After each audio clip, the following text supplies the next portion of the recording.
Mga minamahal kong kababayan, napakinggan natin at napanood ang talakayan sa Kongreso kung paano ginamit ang intelligence funds. Rumampa si Mary Grace at 125 million inubos sa 11 araw.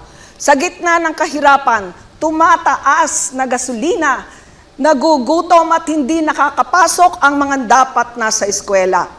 Bakit natin bibigyan ng CONFI funds ang mga ahensyang walang direct na mandato sa national security?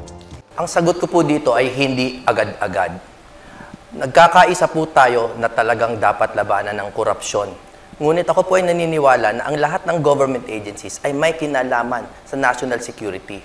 Ang national security po ay hindi lang terorismo, komunismo, kundi kuminsan internal threats sa ahensya at sa mga empleyado nito. At ang COA po ay naglabas ng magandang circular 2015-01 na meron namang guidelines upang gastusin ang pondo na ito. Kaya hindi agad-agad.